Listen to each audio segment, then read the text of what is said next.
اس کا خلاصہ قرآن کریم نے یہ بیان فرمایا اس تاریخ اور اس مقابلے کا، لکم دینکم ولی دین، کہ تمہارے لیے تمہارا دین ہے، تم جو سمجھتے ہو کرو، لیکن میرے دین کو تم تبدیل نہیں کر سکتے۔ میرا دین ایک غیر مبدل دین ہے، یعنی میرا چلنے کا طریق، وہ مسلک جس پر میں قائم ہوں، یہ مسلک ازل سے اسی طرح چلا آ رہا ہے، کبھی تبدیل نہیں ہو سکا۔ کسی تلوار نے اس مسلک کو تبدیل نہیں کیا۔ اور تمہاری طرز حیات، تمہارا مسلک بھی ایک غیر مبدل مسلک ہے۔ جب سے اللہ تعالیٰ نے نبوت کا آغاز فرمایا اس دنیا میں، نبوت کے مخالفین ہمیشہ یہی طریق اختیار کرتے آئے۔ بس قرآن کریم جس تاریخ کو بیان فرماتا ہے وہ ایک غیر مبدل تاریخ ہے، اس میں کبھی کوئی تبدیلی آپ نہیں دیکھیں گے۔ ایک اللہ کی سنت ہے اور ایک اللہ کے مخالفین کی سنت ہے، اور دونوں سنتیں اپنی اپنی جگہ پر قائم چلی آ رہی ہیں۔ اس کے بعد انسان کا کام ہے یہ فیصلہ کرنا کہ دونوں میں سے صالح کون ہے، مصلح کون ہے، کون صلاح پر قائم ہے اور کون حقیقتاً دوسرے کی اصلاح کر رہا ہے۔ بس جماعت احمدیہ کے لیے تو کوئی مشکل کام نہیں ہے۔ یہ دو کھلی کھلی باتیں دیکھ کر اپنے لیے کون سی راہ آپ نے اختیار کرنی ہے، یہ تو ایک ایسی واضح اور کھلی ہوئی بات ہے کہ اس میں کسی کو بتانے یا کہنے کی بھی کوئی ضرورت نہیں۔ جب بھی مقابلہ ہوگا آپ کے ہتھیار اور ہوں گے اور آپ کے دشمن کے ہتھیار اور ہوں گے، اور دشمن کے ہتھیاروں کے ساتھ آپ نے ان کا جواب نہیں دینا، بلکہ اپنے آقا و مولا محمد مصطفیٰ صلی اللہ علیہ وآلہ وسلم کے ہتھیاروں کے ساتھ آپ نے دشمن کا جواب دینا ہے۔ اور وہ ہتھیار سب سے قوی اور سب سے مضبوط اور سب سے زیادہ گہرا اثر کرنے والے ہتھیار دعا ہی کے ہتھیار تھے۔ بس میں جماعت کو خصوصیت کے ساتھ آج دعاؤں کی طرف توجہ دلاتا ہوں۔ دیکھیں، جب خطرات پیدا ہوتے ہیں تو لوگ سرحدوں کی حفاظت کیا کرتے ہیں۔ جب خطرات پیدا ہوتے ہیں تو لوگ فوجوں کو تیار ہونے کا حکم دیتے ہیں، ان کی چھٹیاں بھی منسوخ کر دیتے ہیں۔ جب خطرات پیدا ہوتے ہیں تو قومیں توقع رکھتی ہیں کہ اپنے حقوق کو بھی چھوڑ دیں لوگ اور وقت کے لحاظ سے قربانی کریں۔ پھر لوگ اپنے ہتھیاروں کو نکالتے ہیں، ان کو مانچتے ہیں، ان کو سیکل کرتے ہیں، ان کو چمکاتے ہیں۔ اگر پریکٹس چھوڑ دی تھی تو پریکٹس شروع کر دیتے ہیں ان کو چلانے کی۔ ہمیشہ سے یہی ہوتا ہے۔ اگر اپنی حدود کا دفاع مقصود ہو تو یہی طریق ہے۔ ہاں، ہتھیار الگ الگ ہیں سب کے، تو ہمارے وہ ہتھیار کون سے ہیں جنہیں ہمیں اب نکال لینا چاہیے باہر، اگر پہلے نہیں نکلے ہوئے تھے؟ ان کو بھی نکال لینا چاہیے جو ان سے غافل تھے اور اپنے صندوقوں میں بند کر کے ان کو رکھا ہوا تھا۔ نکالیں اور ان کو چمکائیں اور ان کے استعمال کی پریکٹس شروع کریں۔ اور یہ وہ ہتھیار ہیں جن کی سب سے زیادہ پریکٹس رات کو ہوا کرتی ہے، تہجد کے وقت میں، جبکہ سارے مسلمان ریجمنٹیشن ہو جاتی ہے۔ مسلمان فوجیں رات کو اپنے خدا کے حضور کھڑی ہو جاتی ہیں اور ان ہتھیاروں کو استعمال کرنے کی خوب پریکٹس کرتی ہیں، بڑی کثرت کے ساتھ ان کو استعمال کرتی ہیں، اور پھر جب وقت آتا ہے تو یہی ہتھیار ان کے کام آتے ہیں اور مخالف کے سارے ہتھیار ناکام ہو جاتے ہیں۔ چنانچہ ان ہتھیاروں میں سب سے بڑا اور سب سے اہم ہے اللہ تعالیٰ کی تسبیح اور اللہ کی تحمید کرنا۔ اب دیکھیں کتنا مزیدار مقابلہ ہوگا ہمارا۔ ایک طرف سے بڑی گندی گالیاں دی جا رہی ہوں گی اور دوسری طرف سے سبحان اللہ و بحمدہ، سبحان اللہ العظیم کی آوازیں بلند ہو رہی ہوں گی، دن کو بھی اور رات کو بھی۔ ہر شہر سے جہاں احمدی بستے ہیں، ہر گلی سے جہاں احمدی رہتے ہیں، ہر گھر سے جو احمدیوں سے آباد ہے، ہر گالی کے جواب میں سبحان اللہ و بحمدہ، سبحان اللہ العظیم کی آواز بلند ہو رہی ہوگی۔ اور پھر حضرت مسیح موعود علیہ الصلوۃ والسلام کو جب وہ گالیاں دیں گے تو آپ کا ہتھیار کیا ہے؟ آپ کہیں گے اللہم صلی علی محمد و آل محمد وبارک وسلم انک حمید مجید۔ اس کو کہتے ہیں مقابلہ۔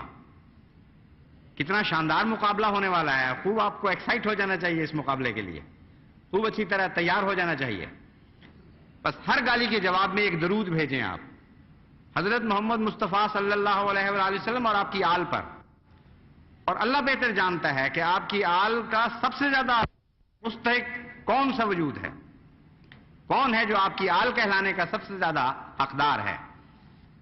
بس اللہم صلی علی محمد و آل محمد ہماری ان گالیوں کا جواب ہے جو مسیح موعود علیہ الصلوۃ والسلام کو دیتے ہیں یا دیں گے۔ پھر ان دو باتوں کے بعد یعنی تسبیح و تحمید اور درود کے بعد پھر دوسری دعائیں ہیں. یہ بھی وہی ہتھیار ہیں جو قرآن کریم نے ہمیں سکھائے ہیں. یا حضرت صلی اللہ علیہ وآلہ وسلم نے ہمیں ان کی تربیت دی ہے.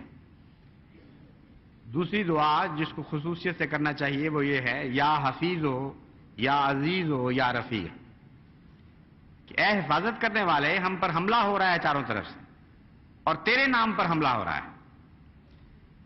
ہم کمزور ہیں لیکن جانتے ہیں کہ تو عزیز ہے، غالب ہے اور قدرت والا ہے، اور تیرے مقابل پر کوئی جیت نہیں سکتا. بس اے حفاظت کرنے والے، ہم تجھے پکار رہے ہیں، اور اے غالب مقدرت والے خدا، ہم تجھے پکار رہے ہیں، اور اے رفیق، اے ہمارے دوست اور ہمارے ساتھی، ہم تجھے پکار رہے ہیں. تیرے سوا آج کوئی ہمارا دوست نہیں ہے اور کوئی نہیں ہے جو ان خطرات سے ہمیں بچا سکے. یا حیو یا قیوم، یہ زندگیاں لوٹنے کی تعلیم دے رہے ہیں، مگر ہمارا تو تجھ سے تعلق ہے اے حی خدا، جو ہمیشہ سے زندہ ہے اور ہمیشہ زندہ رہے گا، اور جس سے زندگی کے چشمے پھوٹتے ہیں. وہ خود بھی قائم ہے اور دوسروں کو بھی قائم رکھنے کی طاقت رکھتا ہے. اے قیوم، ہم تجھ سے اپنا تعلق جوڑتے ہیں. تو ہمیں قائم رکھ اور تو ہمیں قیام بخش، اور ہماری زندگی کو غیروں کے حملے سے بچا، اور وہ اسے جتنا چھوٹا کرنا چاہتے ہیں تو اسے اتنا ہی لمبا کر دے، کیونکہ تیری زندگی تو ہمیشہ کی زندگی ہے. بس قومی لحاظ سے ہم جب تجھ سے تعلق جوڑ لیتے ہیں تو ہماری زندگی بھی تیری زندگی جیسی ہو جانی چاہیے. جس طرح تجھ پر فنا نہیں، تیرے بندوں پر بھی بحیثیت جماعت کے کبھی فنا نہیں آنی چاہیے. برحمتک نستغیث، ہم تیری رحمت کے بھکاری ہیں. ہم تیری رحمت کے حضور فریادی بن کر آئے ہیں. نستغیث کا مطلب ہے فریاد کرتے ہیں، تیری دہائی دیتے ہیں. اے خدا، ہم تیرے رحمت کے بھکاری اور فریادی بن کے حاضر ہو گئے، تجھے تیری حفاظت کی یاد دلانے کے لیے، تجھے تیری عزت اور کی یاد دلانے کے لیے، اور تجھے تیری رفاقت کی یاد دلانے کے لیے. بس اے حی و قیوم، آ اور ہمارا ساتھی بن. پھر ایک دعا ہے جس کے متعلق حضرت مسیح موعود علیہ الصلوۃ والسلام فرماتے ہیں کہ یہ اس میں اعظم ہے، گویا کہ ایسی طاقت والی دعا ہے جو ہر صورت حال پہ کام کرتی ہے، ہر مرض کی دوا ہے یہ. اور وہ دعا ہے رب کل شین خادموں کا، رب فاحفظنی ونصرنی ورحمنی. اس کو اگر قومی طور پر کیا جائے تو رب فاحفظنا ونصرنا ورحمنا بھی پڑھا جا سکتا ہے. رب فاحفظنی کی بجائے رب فاحفظنا ونصرنا ورحمنا، کہ اے خدا تو ہمارا رب ہے اور ہر چیز تیری خادم ہے. کوئی بھی کائنات کی ایسا وجود نہیں جو تیرے قبضہ قدرت سے باہر ہو. بس جب ہر چیز تیری خادم ہے تو ہم تجھ سے مدد مانگتے ہیں، اور جس آقا کے ہم غلام ہیں ایسا کر کہ ہر وہ چیز جو اس آقا کی غلام ہے وہ ہماری غلام بنا دی جائے، ہماری خدمت پر مامور ہو جائے. یعنی تیری کائنات کی ساری طاقتیں ہمارے لیے وقف ہو جائیں، ہماری حفاظت کے لیے وقف ہو جائیں. فاحفظنی، ہماری حفاظت، میری حفاظت فرما. ونصرنی، اور میری نصرت فرما. ورحمنی، اور مجھ پر رحم فرما. ربنا اغفر لنا ذنوبنا واسرافنا فی امرنا. اے خدا ہمارے گناہ بخش دے. ایسا نہ ہو کہ ہمارے گناہ حائل ہو جائیں ہماری مغفرت کے درمیان اور تیری نصرت کے درمیان. ایسا نہ ہو کہ ہم تیری نظر میں حقدار ہی نہ رہے ہوں اس حفاظت اور رفاقت کے جس کے ہم تجھ سے طلبگار ہیں. ربنا اغفر لنا ذنوبنا. آج تو خطروں کے دن ہیں، آج تو بخششوں کے دن ہیں، آج تو صرف نظر کے دن ہیں. جو کچھ ہو رہا ہے تیرے نام پر ہو رہا ہے اور تیری وجہ سے ہو رہا ہے، اس لیے ہمارے گناہوں کو آج بھول دے. آج ہمارے گناہوں پر نظر کرنے کے دن نہیں ہیں. وَإِسْرَافَنَا فِي أَمْرِنَا. ہم نے بہت زیادتیاں کی ہیں اپنی جانوں پر، ایسے کام کیے ہیں جس سے جانیں ہلاک ہو جایا کرتی، مگر آج ان باتوں کا بھی دن نہیں کہ ان چیزوں کو گنا جائے. آج تو یہ دن ہے کہ ثبت اقدامنا، ہمارے قدموں کو ثبات بخش، ایسی قوت عطا فرما کہ یہ پیچھے ہٹنے کا نام نہ جانے. ونصرنا، اور ہمیں غلبہ عطا فرما علی القوم الکافرین، ان لوگوں پر جو تیرے پیغام کے منکر ہیں. پھر یہ دعا کریں اللہم انا نجلک فی نحورہم ونعوذ بک من شرورہم. اے ہمارے خدا، اے ہمارے رب، اے اللہ، انا نجلک فی نحورہم، ان کے سینوں میں ہم تو کوئی روب داخل نہیں کر سکتے، لیکن تجھے رکھتے ہیں ان کے سینوں میں. تو ہر سینے میں داخل ہونے کی طاقت رکھتا ہے. تو قوت اور شان اور ہیبت کے ساتھ ان کے سینوں میں اتر اور وہی کرنے پر مجبور کر جو تو چاہتا ہے. وَنَعُوذُ بِكَ مِن شُرُورِهِمْ، اور ان کے سینوں سے جو ارادے بد اعمال بن کر پھوٹیں گے اور شر بن کر ہم پر پڑنے والے ہیں، ان شرور سے ہم تیری حفاظت میں آتے ہیں. یعنی شر کے مبدا پر بھی پکڑ لے ان کو، اور شر جن پر پڑنے والا ہے ان کے در اور ان کے درمیان بھی حائل ہو جا. کیسی کامل دعا ہے. یعنی شر پہلے سینوں سے پھوٹا کرتا ہے، وہاں جنم لیتا ہے. تو اللہ تعالیٰ نے ہمیں سکھایا کہ یہ دعا کیا کرو، انا نجلک فی نحورہم، اے خدا وہاں سے پکڑ جہاں سے شر پھوٹ رہا ہے، جہاں جنم لے رہا ہے. اگر ان سینوں میں تو داخل ہو گیا تو شر رحمت میں تبدیل ہو جائے گا، شر کا باقی کچھ نہیں رہے گا. اس لیے جن سینوں میں خدا داخل ہو جائے وہاں سے توفیق ہی نہیں مل سکتی شر کو کہ وہاں سے نکلے اور دنیا میں فساد برپا کرے. اور اگر کچھ بدبخت ایسے ہوں جن کے سینے تیرے لیے بند ہیں، یعنی خدا زبردستی چاہے تو ہر سینے میں جا سکتا ہے، لیکن اس نے بھی ایک اپنا قانون مقرر فرمایا ہوا ہے کہ بعض سینے جو بدبختی میں حد سے بڑھ جاتے ہیں ان میں خدا نہیں اترا کرتا. تو ایسی صورت میں پھر ہمارے ان شروں کے درمیان حائل ہو جا جو ان سینوں سے پھوٹ کر پھر بد اعمال میں تبدیل ہو جایا کرتے ہیں. اور پھر یہ دعا کریں کہ ربنا لا تزغ قلوبنا بعد اذ ہدیتنا، اے خدا ہم تجھ سے یہ کہتے ہیں کہ غیروں کے سینوں میں اتر جا اور ان کی اصلاح فرما دے. تو کیسے ہو سکتا ہے ہم اپنے دلوں اور اپنے سینوں کو بھول جائیں؟ لا تزغ قلوبنا، اے ہمارے رب یہ نہ ہو کہ ہم غیروں کی اصلاح کی فکر میں ہوں اور ہمارے دل بگڑ جائیں. ہمارے دلوں کو کسی حال میں نہیں بگڑنے دینا. بعد اذ ہدیتنا، اس واقعہ کے بعد کہ تو نے محض اپنے فضل سے ہمیں ہدایت عطا فرما دی ہے. ہب لنا من لدنک رحمہ، ہمیں تیری رحمت کی ضرورت ہے جو تیری طرف سے آئے. یعنی صرف رحمت عطا نہیں فرمایا بلکہ من لدنک رحمہ میں بہت ہی زیادہ پیار کا اظہار ہے اور غیر کی نفی کی گئی ہے. ہمیں کسی غیر کی رحمت کی کوئی پرواہ نہیں ہے. دنیا میں کوئی ہم پر رحم کھائے یا نہ کھائے، ہمیں اپنی جناب سے رحمت عطا فرما. انک انت الوہاب، تو بہت ہی بار بار رحمت کے ساتھ رجوع فرمانے والا وجود ہے، بس ہم پر رجوع برحمت ہو.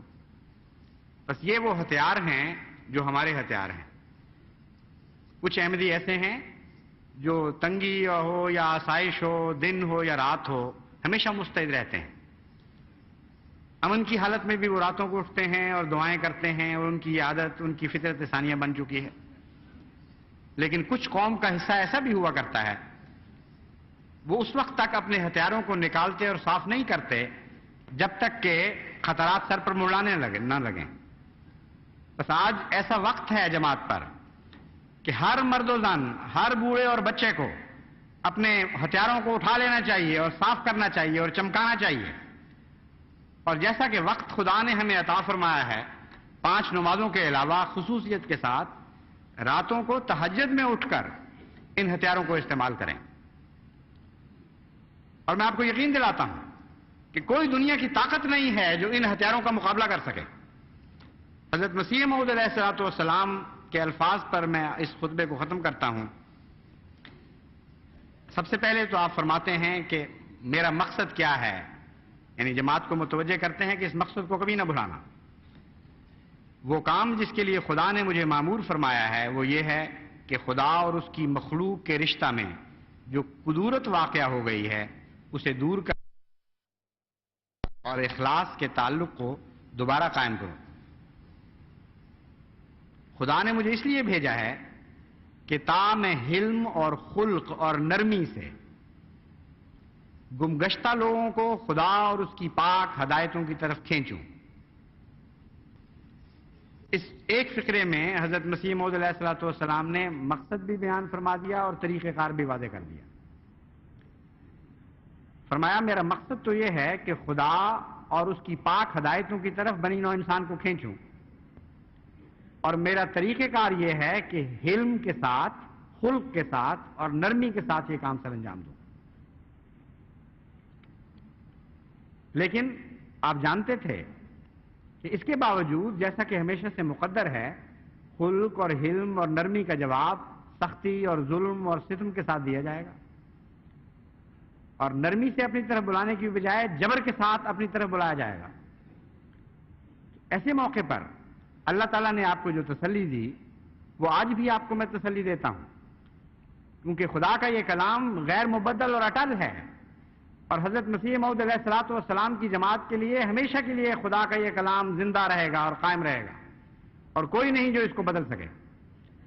حضرت مسیح موعود علیہ الصلوۃ والسلام فرماتے ہیں خدا تعالیٰ نے مجھے بار بار خبر دی ہے کہ وہ مجھے عظمت دے گا اور میری محبت دلوں میں بٹھا دے گا، اور وہ میرے سلسلے کو تمام زمین پر پھیلا دے گا. پھر فرماتے ہیں اور یہ سلسلہ زور سے بڑھے گا اور پھولے گا یہاں تک کہ زمین پر محیط ہو جائے گا. بہت سی روکیں پیدا ہوں گی اور اطلاع آئیں گے، مگر خدا سب کو درمیان سے اٹھا دے گا. مقصد کیا ہے حضرت مسیح موعود علیہ الصلوۃ والسلام کا، اور اس مقصد کو پورا کرنے کا طریق کیا ہے، یہ خوب کھول دیا ہے میں نے حضرت مسیح موعود علیہ السلام کے اپنے الفاظ میں. اور دشمن جب ڈرائے گا تو حوصلہ نہیں چھوڑنا، دعائیں کرنی ہیں، اور یقین میں ادنا سا بھی تزلزل نہیں آنا چاہیے کہ اللہ کے لیے پیدا فرمایا ہے اور اس زمین کے ہر چپے چپے پر غالب کرنے کے لیے پیدا فرمایا ہے، یعنی روحانیت کے زور سے اور اللہ کے فضل اور رحم کی طاقت کے ساتھ دلوں پر غلبہ نصیب ہونا ہے ہمیں، حکومتوں پر غلبہ نہیں، انسانوں کے قلوب پر غلبہ ہونا ہے، ان کے جسموں پر نہیں. اس بات کو ہمیشہ جماعت کو اپنے پیش نظر رکھتا رہنا چاہیے، اور ہمیشہ ان دعاؤں میں اور اس کے علاوہ بہت سی قرآنی دعائیں اور حضرت صلی اللہ علیہ وآلہ وسلم کی سکھائی ہوئی دعاؤں میں مشغول رہنا چاہیے. یقین رکھیں کہ لازماً آپ ہی غالب آئیں گے، اور لازماً آپ کو مٹانے والے خود مٹ جائیں گے لیکن آپ کو کبھی نہیں مٹا سکیں گے انشاءاللہ تعالی.